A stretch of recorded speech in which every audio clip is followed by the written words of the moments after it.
Haleluya, haleluya, haleluya. Haleluya, haleluya, haleluya. Seorang nabi besar telah muncul di tengah kita, dan Allah mengunjungi umatnya. Haleluya, haleluya, haleluya. Tuhan bersamamu. Inilah Injil suci menurut Markus. Sekali peristiwa, sampailah Yesus dan murid-muridnya di seberang danau Galilea di daerah orang Gerasa. Baru saja Yesus turun dari perahu, datanglah kepadanya seorang yang kerasukan roh jahat dari perkuburan. Orang itu diam di sana dan tidak ada lagi yang sanggup mengikatnya dengan rantai sekalipun. Sudah sering ia dibelenggu dan dirantai, tetapi rantai itu diputuskannya dan belenggu itu dimusnahkannya, sehingga tidak ada seorang pun yang cukup kuat untuk menjinakkannya. Siang malam ia berkeliaran di pekuburan dan di bukit-bukit sambil berteriak-teriak dan memukuli diri dengan batu. Ketika melihat Yesus dari jauh, berlarilah ia mendapatkannya. Ia lalu menyembahnya dan dengan keras ia berteriak, "Apa urusanmu dengan aku, hai Yesus, Anak Allah yang Maha Tinggi? Demi Allah, jangan siksa aku." Karena sebelumnya Yesus mengatakan kepadanya, "Hai engkau roh jahat, keluarlah dari orang ini." Kemudian Yesus bertanya kepada orang itu, "Siapa namamu?" Jawabnya, "Namaku Legion, karena kami banyak." Ia memohon dengan sangat supaya Yesus jangan mengusir roh-roh itu keluar dari daerah itu. Adalah di sana di lereng bukit sekawanan babi sedang mencari makan. Lalu roh-roh itu meminta kepada Yesus, katanya, "Suruhlah kami pindah ke dalam babi-babi itu dan biarkanlah kami memasukinya." Yesus mengabulkan permintaan mereka. Lalu keluarlah roh-roh jahat itu dan memasuki babi-babi itu. Maka kawanan babi yang kira-kira 2.000 jumlahnya itu terjun dari tepi jurang ke dalam danau dan mati lemas di dalamnya. Maka larilah penjaga-penjaga babi itu. Mereka menceritakan hal itu di kota dan di kampung-kampung sekitarnya. Lalu keluarlah orang untuk melihat apa yang telah terjadi.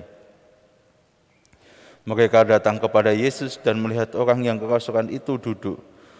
Orang yang tadinya kerasukan legion itu kini berpakaian dan sudah waras. Maka takutlah mereka. Orang-orang yang telah melihat sendiri hal itu menceritakan apa yang telah terjadi atas orang yang kerasukan setan itu dan tentang babi-babi itu. Lalu mereka mendesak Yesus supaya ia meninggalkan daerah mereka. Pada waktu Yesus naik lagi ke dalam perahu, orang yang tadinya kerasukan setan itu meminta supaya ia diperkenankan menyertai Yesus. Tapi Yesus tidak memperkenankannya. Yesus berkata kepada orang itu, "Pulanglah ke rumahmu, kepada orang-orang sekampungmu, dan beritahukanlah kepada mereka segala yang telah diperbuat Tuhan atasmu, dan ceritakan bagaimana ia telah mengasihi engkau." Orang itu pun pergi dan mulai memberitakan di daerah Dekapolis segala yang telah diperbuat Yesus atas dirinya, dan mereka semua menjadi heran. Demikianlah sabda Tuhan.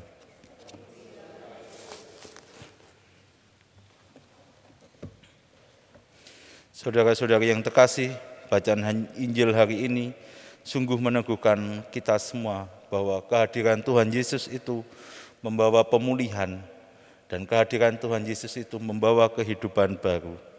Itulah yang dialami oleh orang yang telah kerasukan legion tadi, bahwa orang yang kerasukan tadi, ia tidak bisa mengontrol dirinya dikontrol oleh roh jahat, sehingga ia sendiri memukuli dirinya. roh jahat itu menghancurkan diri orang itu.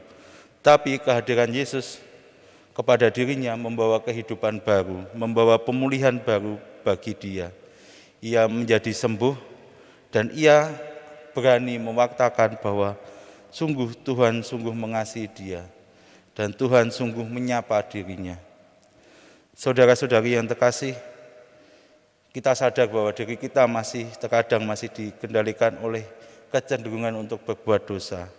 Kita seringkali masih berbuat dosa, dan dosa ini sungguh menghancurkan diri kita, terutama juga menghancurkan relasi kita dengan Allah. Akan tetapi kita percaya bahwa Tuhan Yesus itu sungguh berkuasa. Tuhan Yesus itu sungguh sang penyelamat. Seperti tadi bahwa roh-roh jahat pun tunduk atas Tuhan Yesus sendiri. Maka kita percaya bahwa kita yang sudah dibaptis, roh jahat pun juga tunduk pada Tuhan Yesus. Dan Tuhan Yesus membawa pemulihan baru bagi hidup kita. Saudara-saudari yang terkasih, melalui tubuh Kristus yang akan kita santap dalam perayaan Ekaristi ini, hidup kita semakin dipulihkan. Dan karena Tuhan Yesus sendiri yang hadir dalam hidup kita, maka dari itu dengan penuh iman dan harapan mari kita buka diri kita supaya Yesus hadir dalam diri kita, supaya kuasa Yesus sendiri yang berkuasa atas diri kita, yang membimbing kita kepada dirinya sendiri. Sehingga hidup kita pun juga menjadi berkat bagi sesama. Berkat Tuhan menyertai kita sekalian.